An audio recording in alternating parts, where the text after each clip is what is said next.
On Ukraine? Yes, you Okay. said that there were 250 violations. Mm-hmm. Were they by the separatists or that the total violation by both Separatists, sides? yes. Thank you. If you have, sorry, Since September. since the Since original February ceasefire. 15th.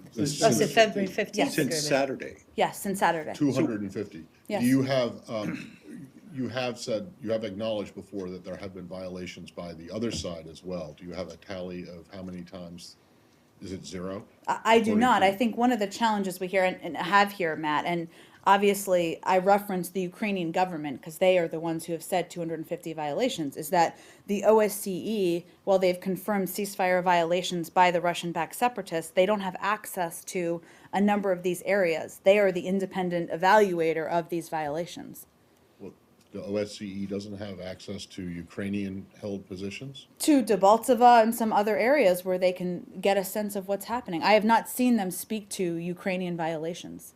Right, but if they're there to be impartial, and if there Sure. all have been violations, I mean, and you've said perhaps understandable violations because they're defending what, your words, but you're defending, I mean, wouldn't it make sense to also have a count of how many? Well, the OSCE would put out that sort of information. I have not seen them put out that information. But the information on the 250 is from the OSCE? No, it's from the Ukrainian Oh. government. Well, that's not the same as the OSCE, right? Correct, but the Ukrainian, Ukra- the- as if the the OSCE OSCE would have access to a number of these areas, they would be able to give their own evaluation, but they don't because the separatists are preventing them from having access. But well, I'm not sure I understand. Is it is the OSCE who is supposed to be monitoring the alleged ceasefire, not the government of Ukraine? Correct. So the OSCE you see as a neutral party in this, right? Yes, as does the international community. Right.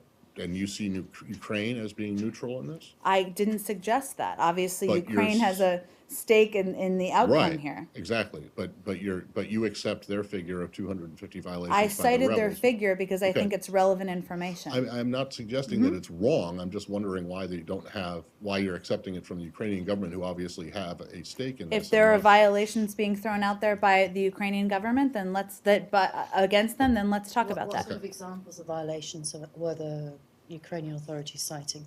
Well, I think we've seen a number of them, and we've cited a number of them here as well. I mean, around Debaltseve, around Donetsk and Luhansk. So there are a number we've talked about over the last couple of days. But is it a specific shelling incident or a specific shooting incident? Sure, or a- those are all part of it, absolutely. Are you saying, I mean, there have been occasions when rebel-held areas have been shelled, right? Yes. Presumably, although we don't have proof, and you called for investigations into who Mm-hmm. doing, but that presumably were coming from the Ukrainian government. Are you saying that if the OSCE had access, then they would be, to the rebel-held areas, then? No, they I would was be able to- suggesting that the reason I cited the Ukrainian government is because the OSCE doesn't have access to these areas where the separatists are violating. If they had access, then perhaps they could evaluate whether or not these are all violations. Would Oh, you say that okay. the ceasefire is largely holding? I know you mentioned 10 killing, 250 violations and so on, but by and large, the ceasefire is holding, As I correct? said yesterday, there are some areas where it is, and there are some areas where it is not, and that is our concern. I had a new one.